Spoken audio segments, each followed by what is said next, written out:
ನಮಸ್ಕಾರ ಸ್ನೇಹಿತರೆ, ಎಲ್ಲರಿಗೂ ನಮ್ಮ ಚಾನಲಿಗೆ ಆರ್ಥಿಕ ಸ್ವಾಗತಗಳು. ಇವತ್ತಿನ ವಿಡಿಯೋದಲ್ಲಿ ನಾನು ನಿಮಗೆ ಮಿಥುನ ರಾಶಿಯವರ ಏಪ್ರಿಲ್ 20ರಿಂದ 30ರವರೆಗಿನ ಸಂಪೂರ್ಣ ಭವಿಷ್ಯವನ್ನು ತಿಳಿಸಿಕೊಡುತ್ತೇನೆ. ಈ ವಿಡಿಯೋದಲ್ಲಿ ನಿಮಗೆ ಮಿಥುನ ರಾಶಿಯವರ ಉದ್ಯೋಗ, ಹಣ, ಪ್ರೀತಿ, ಆರೋಗ್ಯ ಹಾಗೂ ಶುಭ ಸಮಯಗಳ ಬಗ್ಗೆ ಸಂಪೂರ್ಣ ಮಾಹಿತಿ ಸಿಗಲಿದೆ. ಆದ್ದರಿಂದ ವಿಡಿಯೋವನ್ನು ಕೊನೆವರೆಗೂ ತಪ್ಪದೆ ನೋಡಿ. ಮೊದಲನೆಯದಾಗಿ, ಈ 10 ದಿನಗಳಲ್ಲಿ ನಿಮಗೆ ಒಟ್ಟು ಫಲ ಏನು ಸಿಗಬಹುದು ಅನ್ನೋದ್ರ ಬಗ್ಗೆ ಸಣ್ಣದಾಗಿ ಹೇಳುತ್ತೇನೆ. ಮಿಥುನ ರಾಶಿಯವರಿಗೆ ಈ 10 ದಿನಗಳಲ್ಲಿ ಅವಕಾಶಗಳು ಕೂಡ ಜಾಸ್ತಿ ಬರುತ್ತದೆ. ಅದೇ ರೀತಿಯಲ್ಲಿ ನಿಮಗೆ ಪರೀಕ್ಷೆಗಳು ಕೂಡ ಜಾಸ್ತಿ ಇರುತ್ತದೆ. ಕೆಲವು ಸವಾಲುಗಳು ಕೂಡ ನಿಮ್ಮ ಮುಂದೆ ಬರಬಹುದು. ಆದರೆ ನೀವು ಧೈರ್ಯದಿಂದ ಎದುರಿಸಿದರೆ ದೊಡ್ಡ ಯಶಸ್ಸು ನಿಮ್ಮದಾಗುತ್ತದೆ. ನೀವು ಅದೇ ರೀತಿಯಲ್ಲಿ ಸ್ವಲ್ಪವಾದರೂ ಆತುರ ಪಡದೆ ಸಮಾಧಾನದಿಂದ ನಡೆದುಕೊಳ್ಳಬೇಕು. ಆಗ ಎಲ್ಲವೂ ನಿಮ್ಮ ಪರವಾಗಿ ನಡೆಯುತ್ತದೆ. ಇನ್ನು ಮೊದಲನೆಯದಾಗಿ ಉದ್ಯೋಗ ಅಥವಾ ವ್ಯವಹಾರದ ಬಗ್ಗೆ ತಿಳಿಸಿಕೊಡುತ್ತೀನಿ. ಈ ಸಮಯದಲ್ಲಿ ಉದ್ಯೋಗದಲ್ಲಿರುವವರಿಗೆ ಸ್ವಲ್ಪ ಒತ್ತಡ ಹೆಚ್ಚಾಗಬಹುದು. ಅಂದರೆ ಕೆಲಸದಲ್ಲಿ ಹೆಚ್ಚಿನ ಹೊರೆ ಹೆಚ್ಚಾಗಬಹುದು. ಅಂದರೆ ಟೆನ್ಷನ್, ಟಾರ್ಗೆಟ್ಸ್, ಸೇಲ್ಸ್ಗಳು ಹೆಚ್ಚಾಗಬಹುದು. ಅದೇ ರೀತಿಯಲ್ಲಿ ಸಮಯಕ್ಕೆ ಕೆಲಸ ಮುಗಿಸಲಾಗದ ಹೊರೆ ಕೂಡ ಹೆಚ್ಚಾಗಬಹುದು. ಆದರೆ ಇಲ್ಲಿ ಮುಖ್ಯ ವಿಷಯ ಏನೆಂದರೆ, ನೀವು ಮಾಡುತ್ತಿರುವ ಶ್ರಮ ವ್ಯಕ್ತವಾಗುವುದಿಲ್ಲ. ಏಪ್ರಿಲ್ 25ರ ನಂತರ ನೀವು ಕೆಲಸಕ್ಕೆ ಮೆಚ್ಚುಗೆ ಸಿಗುವ ಸಾಧ್ಯತೆಗಳು ಹೆಚ್ಚಾಗುತ್ತದೆ. ಹಾಗೆ ನಿಮ್ಮ ಕೆಲಸವನ್ನು ನಿಮ್ಮ ಮೇಲಧಿಕಾರಿಗಳು ಗಮನಿಸುತ್ತಲೇ ಇರುತ್ತಾರೆ. ಆದ್ದರಿಂದ 25ರ ನಂತರ ನೀವು ಪಟ್ಟ ಕಷ್ಟಕ್ಕೆ ನಿಮ್ಮ ಉದ್ಯೋಗದಲ್ಲಿ ಪ್ರತಿಫಲ ಸಿಕ್ಕೇ ಸಿಗುತ್ತದೆ.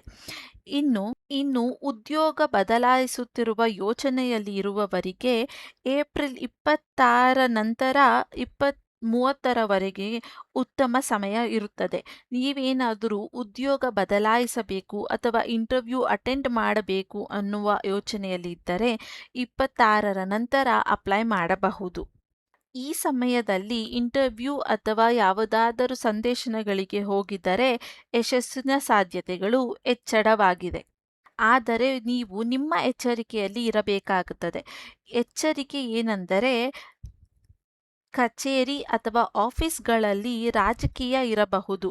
ಆದ್ದರಿಂದ ನೀವು ಸಂಪೂರ್ಣವಾಗಿ ಯಾರನ್ನು ನಂಬುವುದು ಅಷ್ಟು ಸೂಕ್ತವಾಗುವುದಿಲ್ಲ.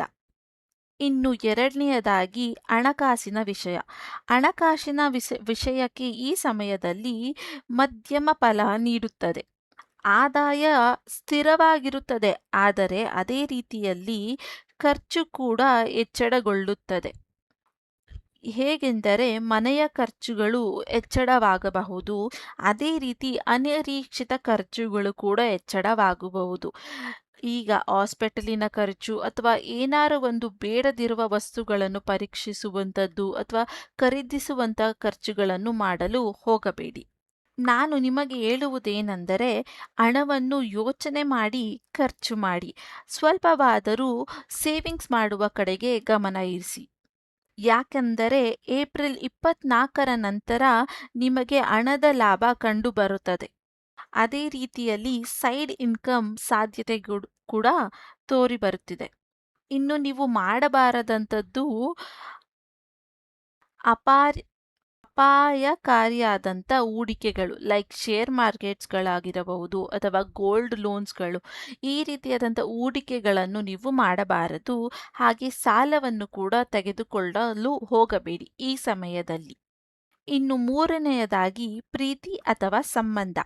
ಇನ್ನು ಮಿಥುನ ರಾಶಿಯವರಿಗೆ ಪ್ರೀತಿಯ ಜೀವನದಲ್ಲಿ ಈ ಸಮಯ ಉತ್ತಮವಾಗಿರುತ್ತದೆ.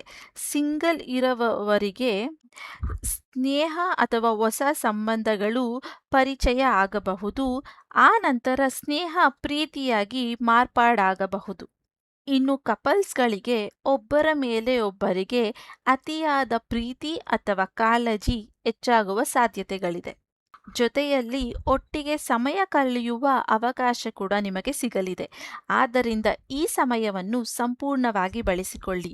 ಆಚೆ ಹೋಗಿ ಸ್ವಲ್ಪ ಸಮಯವನ್ನು ಕಳೆಯುವ ಬಗ್ಗೆ ಯೋಚನೆ ಕೂಡ ಮಾಡಬಹುದು. ಆದರೆ ಮೊದಲೇ ಹೇಳಿದಾಗೆ ವ್ಯರ್ಥ ಖರ್ಚುಗಳನ್ನು ಜಾಸ್ತಿ ಮಾಡಬೇಡಿ. ಆದರೆ ಸಣ್ಣ ವಿಷಯಗಳಿಗೂ ಕೂಡ ಜಗಳ ಮಾಡಬೇಡಿ. ಅಹಂಕಾರವನ್ನು ದೂರ ಇಡಿ. ಇನ್ನು ಏಪ್ರಿಲ್ 23ರಿಂದ 27ರವರೆಗೂ ಒಳ್ಳೆ ಸಮಯ ನಿಮಗೆ ಕಂಡುಬರುತ್ತಿದೆ. ಪ್ರೀತಿಗೆ ಅತ್ಯದ್ಭುತ ದಿನಗಳು 23 ಮತ್ತು 27ನೇ ತಾರೀಕಾಗಿರುತ್ತದೆ. ಇನ್ನು ನಾಲ್ಕನೆಯದಾಗಿ ಆರೋಗ್ಯ. ಇನ್ನು ಈ ರಾಶಿಯವರಿಗೆ ಆರೋಗ್ಯದಲ್ಲಿ ಸ್ವಲ್ಪ ಸಮಸ್ಯೆಗಳು ಕಾಣಿಸಬಹುದು. ಆದ್ದರಿಂದ ನೀವು ಸ್ವಲ್ಪ ಜಾಗೃತರಾಗಿರಬೇಕಾಗಿರುತ್ತೆ. ಕೆಮ್ಮು, ಜ್ವರ, ಗಂಟಲಿನ ಸಮಸ್ಯೆ ಕಂಡುಬರಬಹುದು. ಹವಾಮಾನದ ಬದಲಾವಣೆ ಈ ಪರಿಣಾಮಗಳಾಗಿರಬಹುದು. ಆದ್ದರಿಂದ ಹೆಚ್ಚಗಿನ ತಣ್ಣಿನ ನೀರು ಕುಡಿಯುವುದನ್ನು ಕಮ್ಮಿ ಮಾಡಿ, ನೀರನ್ನು ಕುಡಿಯುವುದು ಜಾಸ್ತಿ ಮಾಡಿ, ಹಾಗೆ ಹಣ್ಣುಗಳನ್ನು ಸೇವಿಸಿ. ಇನ್ನು ಸರಿಯಾದ ಸಮಯಕ್ಕೆ ನಿದ್ದೆ ಮಾಡಿ ಒತ್ತಡ ಕಮ್ಮಿ ಮಾಡಿಕೊಳ್ಳಿ. ಇನ್ನು ನಿಮಗೆ ಯೋಗ, ಧ್ಯಾನ ಅಥವಾ ವಾಕಿಂಗ್ ಅಥವಾ ನಡಿಗೆ ನಿಮಗೆ ಉತ್ತಮ ಫಲವನ್ನು ನೀಡಬಹುದು. ಇನ್ನು ಕೊನೆಯದಾಗಿ ನಿಮಗೆ ಶುಭ ಸಮಯ ಅಥವಾ ಗಳಿಗೆಗಳು ಬಂದು ನಿಮ್ಮ ಜೀವನವನ್ನು ಇನ್ನಷ್ಟು ಸುಲಭ ಮಾಡಬಹುದು. ಇನ್ನು ನಿಮ್ಮ ಶುಭ ದಿನ ಬಂದು ಏಪ್ರಿಲ್ 21, 22 ಮತ್ತು 27ನೇ ತಾರೀಕು ತುಂಬಾನೇ ಒಳ್ಳೆಯ ದಿನವಾಗಿರುತ್ತದೆ. ಇನ್ನು ಬಣ್ಣ ನೋಡುವುದಾದರೆ ಹಳದಿ ಬಣ್ಣ ನಿಮಗೆ ತುಂಬಾನೇ ಒಳ್ಳೆಯ ಬಣ್ಣವಾಗಿರುತ್ತದೆ. ಈ ಬಣ್ಣದ ಬಟ್ಟೆ, ಕರ್ಚೀಫ್ ಅಥವಾ ಸಣ್ಣ ಪೀಸ್ ಆದರೂ ನಿಮ್ಮ ಬಳಿ ಯಾವಾಗಲೂ ಇರಿಸಿಕೊಳ್ಳಿ. ಇನ್ನು ಸಂಖ್ಯೆ ನೋಡುವುದಾದರೆ ನಿಮಗೆ 5 ಸಂಖ್ಯೆ ಅಂದರೆ 5 ಒಳ್ಳೆಯ ಸಂಖ್ಯೆಯಾಗಿರುತ್ತದೆ. ಶುಭ ಸಮಯ ನೋಡುವುದಾದರೆ ಬೆಳಗ್ಗೆ 9ರಿಂದ 11 ಗಂಟೆಯವರೆಗೂ ಒಳ್ಳೆಯ ಸಮಯವಾಗಿರುತ್ತದೆ. ಇನ್ನು ಈ ಸಮಯದಲ್ಲಿ ಮುಖ್ಯ ಕೆಲಸ ಮಾಡಿದರೆ ಯಶಸ್ಸು ಸಿಗುವ ಸಾಧ್ಯತೆ ಹೆಚ್ಚಳವಾಗಿರುತ್ತದೆ. ಇನ್ನು ಮುಖ್ಯವಾಗಿ ಸದಾ ಸಹನೆ ಇಟ್ಟುಕೊಳ್ಳಿ. ಹೆಚ್ಚು ಯೋಚನೆ ಮಾಡಬೇಡಿ. ಹಾಗೆ ಸದಾ ಸಕಾರಾತ್ಮಕ ಮನೋಭಾವವನ್ನು ಇಟ್ಟುಕೊಳ್ಳಿ.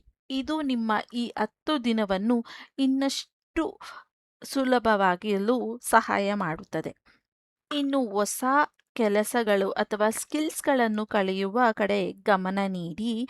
ಇದು ನಿಮ್ಮ ಭವಿಷ್ಯವನ್ನು ಇನ್ನಷ್ಟು ಸ್ಪಷ್ಟಗೊಳಿಸುತ್ತದೆ. ನಿಮ್ಮ ಭವಿಷ್ಯ ನಿಮ್ಮ ಕೈಯಲ್ಲೇ ಇರುತ್ತದೆ. ಇನ್ನು ಇದಿಷ್ಟು ವಿಷಯಗಳು ಮಿಥುನ ರಾಶಿಯವರ ಏಪ್ರಿಲ್ 20ರಿಂದ 30ರವರೆಗಿನ ಸಂಪೂರ್ಣ ಭವಿಷ್ಯವಾಗಿರುತ್ತದೆ.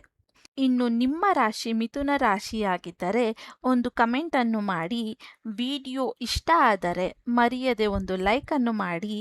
ಇದೇ ರೀತಿಯಾದಂಥ ಭವಿಷ್ಯಗಳಿಗಾಗಿ ನಮ್ಮ ಚಾನೆಲ್ನನ್ನು ಸಬ್ಸ್ಕ್ರೈಬ್ ಮಾಡ್ಕೊಳ್ಳಿ.